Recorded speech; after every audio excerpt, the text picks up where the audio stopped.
وسلم نے فرمایا جب کچھ بندے کچھ مسلمان لوگ کسی جگہ پر بیٹھتے ہیں، کسی مجلس میں بیٹھتے ہیں، باتیں ہوتی ہیں، دنیا کی باتیں ہوتی ہیں، اور بعض لوگ پھر اس میں دین کی باتیں بھی کرتے ہیں جن کو اللہ تعالیٰ توفیق دیتا ہے، ورنہ بہت سارے لوگ تو دنیا ہی کی باتیں کرتے ہیں۔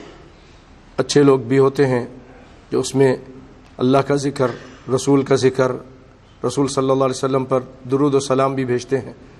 قیامت کے دن ایسی محفلیں جس میں صرف بندے دنیا کا ذکر کرتے ہیں، ایسی محفلوں پر افسوس کریں گے، لیکن اگر اس میں اللہ کا ذکر کر لیں گے تو پھر افسوس نہیں ہوگا۔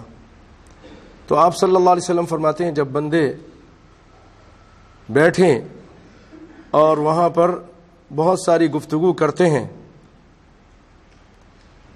اس میں لغت بھی ہو جاتے ہیں، لغت کام، فضول باتیں ہو جاتی ہیں، تو جب وہ مجلس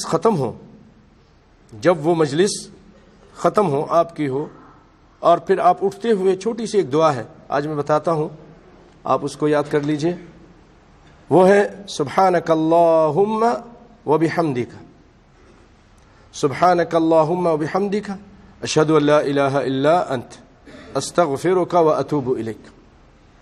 کوئی مشکل نہیں ہے، صرف اتنی سی دعا ہے۔ پھر ایک مرتبہ سن لیجئے، سبحانک اللہم وبحمدک اشہد ان لا الہ الا انت استغفرک واتوب الیک۔ تو آپ صلی اللہ علیہ وسلم فرماتے الا غفر له ما كان في مجلسی ذلک، اس مجلس میں جو بھی لغت ہو گیا ہے، جو بھی غلط باتیں ہو گئی ہیں، جو بھی بیکار باتیں ہوئی ہیں، وہ اللہ رب العالمین اس کو معاف کر دے گا، غفر له، معاف کر دیا جائے گا۔ اللہ اکبر۔ اس کو ابو داؤد اور ترمذی نے بیان کیا۔